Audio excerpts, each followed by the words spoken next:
Hi friends, welcome to Tavish kitchens. நீங்கள் இன்றைக்கி பார்க்க போகிறது புளிச்சக்கீரை சிக்கன் கிரேவி. இதுக்கு தேவையான பொருட்கள் வந்து நான் தயிர் 4 ஸ்பூன் எடுத்திருக்கேன், கரம் மசாலா 2 ஸ்பூனு, வீட்டு மிளகாத்தூள் 2 ஸ்பூனு, பெப்பர் 1 ஸ்பூனு, தேவையான அளவு உப்பு. நான் சொன்ன மசாலாலாம் போட்டு நான் சிக்கன் வந்து நல்லா அலசிட்டு தண்ணியே இல்லாமல் ஃபில்ட்ரு பண்ணி அந்த மசாலாலாம் போட்டு இது ஒரு 1/2 hour நம்ம வந்து ஊற வைக்கணும். நல்லா ஊற வச்சாதான் அதோட வந்து ரொம்ப சாஃப்டாகவும் இருக்கும், டேஸ்ட்டாகவும் இருக்கும். நம்ம சிக்கன் வந்து 1/2 hour ஊறட்டும். அது நம்ம அதுக்குள்ளே வந்து கிரேவிக்கு மசாலாலாம் வந்து நம்ம ரெடி பண்ணிக்கலாம். இது வந்து நான் புளிச்சக்கீரை வந்து நல்லா தண்ணியில் அலசி வச்சுருக்கேன். இஞ்சி பூண்டு பேஸ்ட்டு ஒரு 2 ஸ்பூனு, வெங்காயம் ஒரு 3 வெங்காயம் பொடி சாரிஞ்சிருக்கேன், தக்காளி ஒரு 3 தக்காளி நல்லா பொடி சாரிஞ்சிருக்கேன், சோம்பு 2 ஸ்பூனு, சீரகம் 2 ஸ்பூனு, பச்சை மிளகா ஒரு 5 நல்லா கீறி வச்சுக்கோங்க, பட்டை லவங்கம் ஏலக்காய் கிராம்பு எல்லாத்துலையும் வந்து 2 எடுத்து வச்சுக்கோங்க, காஞ்ச மிளகா ஒரு 5. அடுப்பு பற்ற வச்சுட்டு நம்ம ஒரு கடாய் வச்சுக்கலாம். அந்த கடாய் வந்து சூடான பிறகு நம்ம எண்ணெய் வந்து நான் ஒரு 4 ஸ்பூன் ஊற்றுறேன். எண்ணெய் சூடாகட்டும். எண்ணெய் சூடாகிடுச்சு. நான் புளிச்சக்கீரை வந்து நல்லா ஃபில்ட்ரு பண்ணி போடுங்க. தண்ணியே இல்லாமல் ஃபில்ட்ரு பண்ணி அதில் எண்ணெயில் வதக்கி எடுக்கணும். ஸோ அதனால் வந்து நம்ம நல்லா ஃபில்ட்ரு பண்ணி தான் போடணும். இதை வந்து நல்லா கொஞ்சம் அந்த எண்ணெயில் படுற மாதிரி நல்லா கலரி விடுங்க. நல்லா கலரி விடுங்க. அந்த எண்ணெயில் வந்து நல்லா சுருண்டு வரணும் அந்த கீரையெல்லாம். அந்த கீரை வந்து பச்சையாக இருக்குதுல்ல, ஸோ அது நல்லா சுருண்டு வரும்போது நல்லா வந்து தட்டு போட்டு மூடிடணும். இப்போ வந்து நம்ம கீரை வெந்துருச்சான்னு நம்ம பார்த்துக்கலாம். நம்ம ஓப்பன் பண்ணி பார்த்துக்கலாம். கீரை நல்லாவே வெந்துருச்சு. இதை வந்து நம்ம கொஞ்சம் கலரி விட்டுருங்க. கீரையில் வந்து தண்ணியே விட வேண்டாம், அந்த எண்ணெயிலே நம்ம வதக்கி எடுக்கணும். கீரையில் இருக்கிற தண்ணியே இருந்தாலே போதும். கீரி வச்சுருந்தோம்ல அந்த பச்சை மிளகாயில் ஆட் பண்ணிக்கலாம். நல்லா அது கொஞ்சம் கலரி விடுங்க. நல்லா வந்து ஃபுல்லாகவே ட்ரை ஆகிற மாதிரி நல்லா வதக்கி விட்டுட்டோம். நம்ம இது வந்து நல்லா ஆற விட்டு மிக்ஸி ஜாரில் நம்ம அரைச்சிக்கணும். அடுப்பு ஆஃப் பண்ணிவிடுங்க. நல்லா ஆற வச்சு நான் மிக்ஸி ஜாரில் அரைச்சிட்டேன். தண்ணியே ஊற்றாமல் நம்ம அரைக்கணும். திருப்பியும் வந்து நம்ம அடுப்பை பற்ற வச்சுட்டு கடாய் வச்சுக்கோங்க. அதுக்கு வந்து நம்ம தேவையான அளவுக்கு வந்து கிரேவிக்கு ஏற்ற மாதிரி எண்ணெய் ஊற்றிக்கலாம். எண்ணெய் வந்து ஒரு 50 கிராம் இருந்தால் போதும். எண்ணெய் சூடாகட்டும்.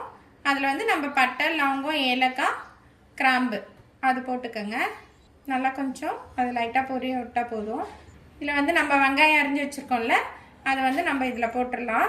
கடாயில் போட்டு நல்லா கொஞ்சம் நல்லா கலரி விடுங்க. வெங்காயம் நம்ம எவ்வளோக்கு வதக்குறோமோ அவ்வளோக்கு நல்லா டேஸ்ட்டு கொடுக்கும். நல்லா கொஞ்சம் கலரி விட்டுட்டே இருங்க. இந்த வெங்காயம் கலர் மாறுற வரைக்கும் நம்ம வெயிட் பண்ணலாம். நல்லா கலர் மாறிட்டு வருது. இந்த ஸ்டேஜில் வந்து நம்ம தேவையான அளவு கொஞ்சமாக உப்பு போட்டுக்கலாம். உப்பு போட்டோன்னா கொஞ்சம் லைட்டாக கலரி விட்டுருங்க. இன்னும் லைட்டாக கலர் மாறுறதுக்கு இன்னும் ஒரு 2 நிமிஷம் இருந்தால் போதும். இதில் வந்து நம்ம ஒரு 2 கீரின பச்சை மிளகாய் போட்டுக்கலாம். காஞ்ச மிளகாய் வந்து நம்ம கிள்ளி போட்டுக்கலாம். நல்லா கொஞ்சம் கலரிடுங்க. இன்னும் 2 நிமிஷம் நம்ம வந்து அதே கலரிட்டே இருந்தால் அதில் கொஞ்சம் கலர் மாறிட்டே இருக்கும். சீரகம் வந்து போட்டுக்கலாம். நான் 2 ஸ்பூன் சீரகம் போடுறேன். இப்போ 2 ஸ்பூன் வந்து சோம்பு போட்டுக்கலாம். இது கூட வந்து நம்ம இஞ்சி பூண்டு பேஸ்ட் போட்டுக்கலாம். நான் 2 ஸ்பூன் போடுறேன். நல்லா கொஞ்சம் அந்த பச்சை வாசனை போகிற வரைக்கும் நம்ம கலரி விட்டுடலாம். இப்போ தேவையான அளவு நம்ம தக்காளி போட்டுக்கலாம். நல்லா பொடியை அரைஞ்சி வச்சு போட்டிருக்கேன். அதனால் நல்லா கலரி விட்டுருங்க. அந்த தக்காளினா நல்லா மெசிஞ்சு வர மாதிரி நல்லா கலரி விட்டுறணும்.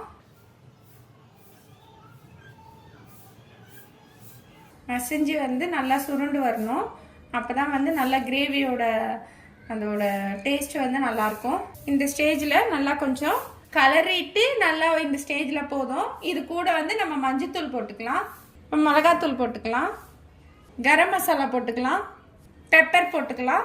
இதுக்கு தேவையான அளவு உப்பு நல்லா போட்டு இந்த மசாலாலாம் போட்டு சேர்ந்து நல்லா கலரி விட்டுருங்க.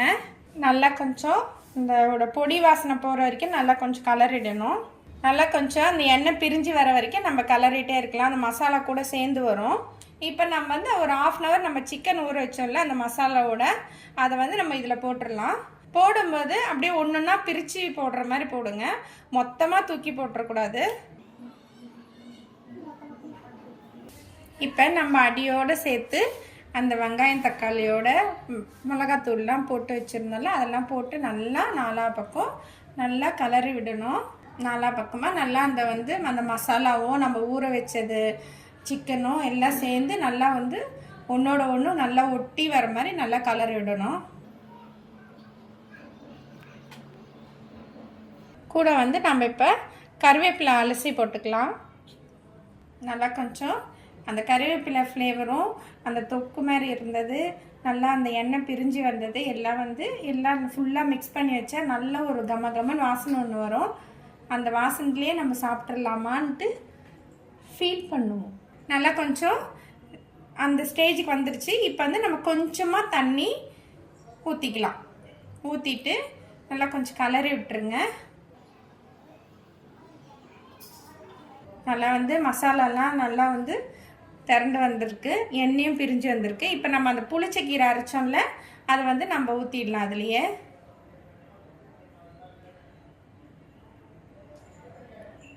அதில் தண்ணி கொஞ்சம் மிக்ஸ் பண்ணி கூட ஊற்றிக்கலாம். நல்லா கொஞ்சம் கலரி விட்டுருங்க. நாலா பக்கம் நல்லா வந்து கலர் விட்டுகிட்டே இருக்கணும். அந்த எண்ணெய் திருப்பியும் மறுபடியும் வந்து நல்லா பிரிஞ்சு வர வரைக்கும் நல்லா கலருங்க. ஸ்லோ ஃப்ளேம்லேயே வச்சாலே போதும். இது தட்டு போட்டு நம்ம மூடி வச்சுருக்கோம். இப்போ ஓப்பன் பண்ணி பார்த்துக்கலாம். நல்லா சூப்பராக சிக்கன்லாம் நல்லா வெந்த மாதிரி வந்திருக்கு. இந்த ஸ்டேஜில் வந்து நல்லா கொஞ்சம் அடியிலேருந்து நல்லா கொஞ்சம் கலர் விடுங்க. அந்த தொக்குலாம் வந்து நல்லா கொஞ்சம் திக்காக வர வரைக்கும் தான் நம்ம வெயிட் பண்ணுறதுக்காக தான் நல்லா மூடி வச்சுருந்தோம். அந்த பச்சை வாசனை எல்லாமே போயிடுச்சு. இந்த ஸ்டேஜில் வந்து நம்ம நல்லா ஃபுல்லாகவே வந்து நல்லா மிக்ஸ் பண்ணியே விட்டுட்ருக்கணும். நல்லா சிக்கனும் வெந்துருச்சு பாருங்கள். சிக்கன் ரெடி ஆகிடுச்சு. இப்போ வந்து நம்ம அடுப்பு ஆஃப் பண்ணிவிட்டு ஒரு பவுலில் மாற்றிக்கலாம். நான் ஒரு பவுலில் மாற்றிட்டேன். இது உண்மையிலேயே சூப்பராக இருக்கும். டேஸ்ட்டும் வேறு லெவலில் இருக்கும். என்னோடய வீடியோ உங்களுக்கு பிடிச்சிருந்துச்சுன்னா சப்ஸ்கிரைப் பண்ணுங்கள், லைக் பண்ணுங்கள், ஷேர் பண்ணுங்கள், மறக்காமல் கமெண்ட் பண்ணுங்கள். பக்கத்தில் இருக்க பெல் ஐக்கான் கிளிக் பண்ணிக்கோங்க. தேங்க்யூ.